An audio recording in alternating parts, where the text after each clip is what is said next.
Good morning, good afternoon, or good evening o anong oras nyo napanood ang video ito.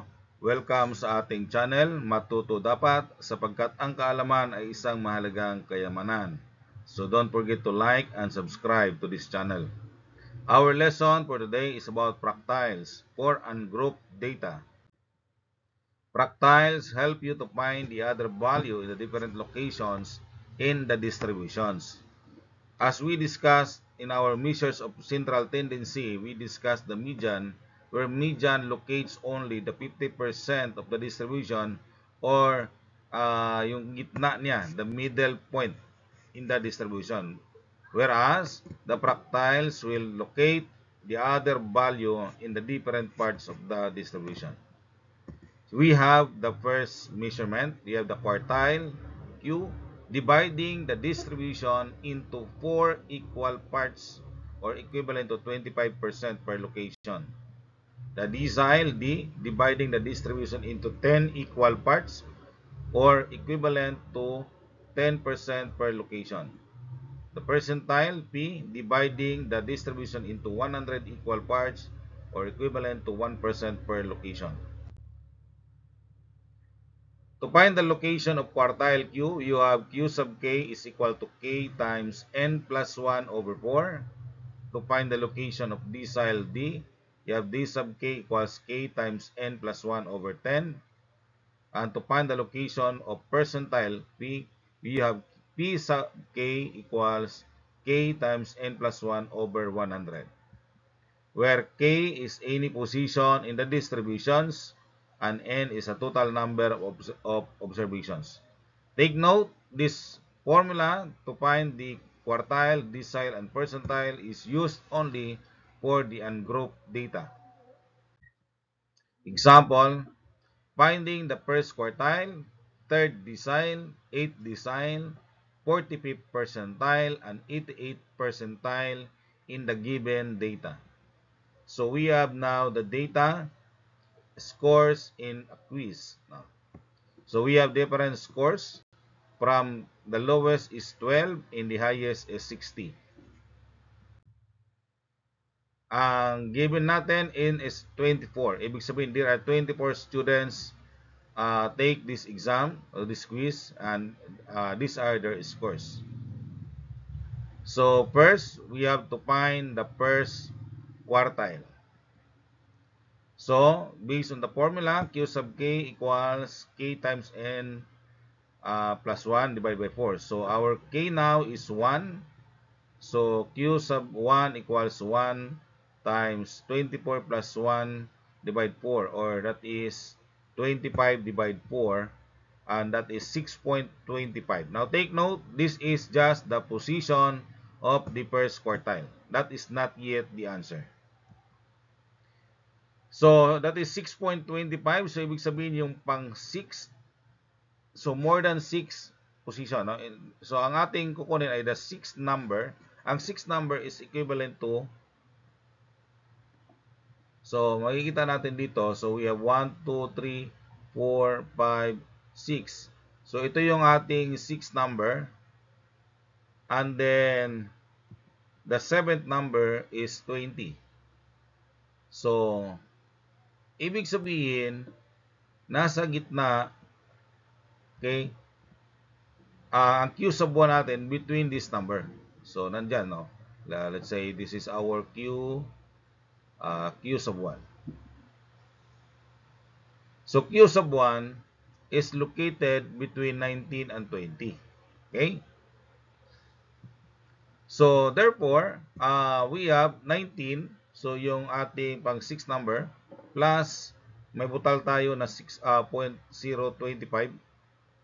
So, 0.25 times the next number 20 minus 19. So 20 minus 19 is 1. So 0.25 times 1 is 0.25.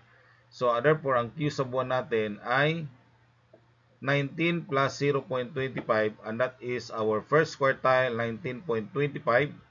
So the first quartile, or the 25% of the distribution. So 19.25, that is the 25% of the distribution. Okay, next. third decile. So D3 is equal to 3 times 24 plus 1 over 10. So dito, divisor natin ay 10. So that is, ang atin pong 24 plus 1 is 25 times 3 ay 75. So 75 divide 10. And that is 7.5. So again, that is not yet the answer. That is just the position of D3. So, ang kukunin natin ay pang 7th number. 7th number is 20. Yan. Ito. And then, ang 8th number natin ay yung next number ay pang 22. Yan. So, ibig sabihin, ang ating D sub 3 between this number. So, nandito po sa gitna ang ating D sub 3. Okay? Yan. So, si D sub 3 natin ay nasa gitna. No? Yung ating D sub 3. Okay? Between 20 and 22. Therefore, so D sub 3 equals 20 plus 0.5. Yung atin pong 0.5 kasi pang 7 ay number 20. Ang pang 7th number. And mayroon tayong 0.5. So that is 0.5 times the next number 22 minus 20. So 0.5 times 2. So that is 20 plus 1. Okay, 0.5 times 2 is 1.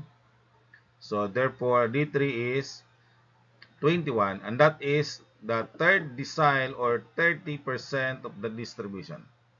Okay, so pang 21 siya. So gitna ng 20 and 22. Next, 8 decile. D8 is equal to 8 times 24 plus 1 divided by 10, and 8 times 25 is 200 divided by 10, that is 20.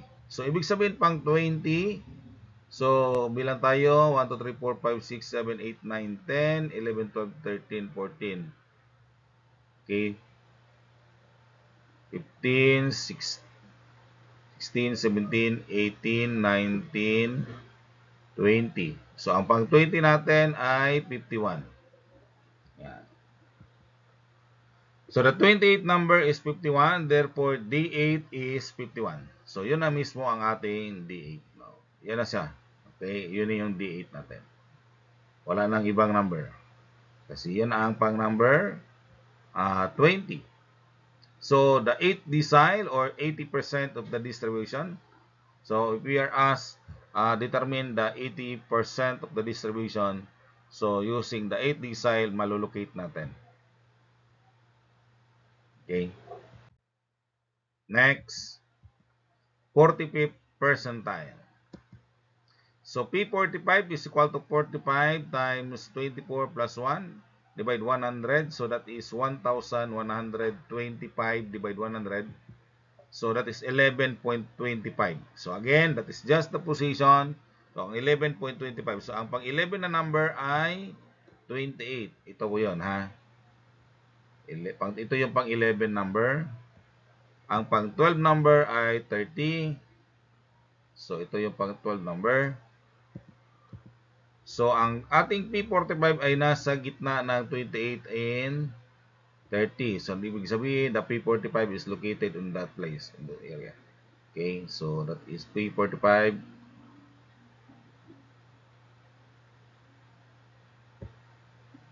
Yan.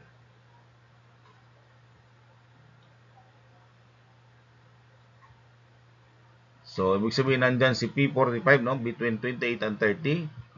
So therefore, P45, so let's start with 28, the lowest number, o yung pang 11 na number, plus yung 0.25 times 30 minus 28. So 30 minus 28 is 2 times 0.25. So therefore 28 plus 0.50. And P45 is 28.50. Therefore the 45th percentile or 45% of the distribution is 28.50. Next, 88th percentile. So P88 equals 88 times 24 plus 1, and that is 2,200 divided by 100. So that is 22, or the 22nd of the distribution. Ang pang 22 ay 30, that is ito 56. Okay.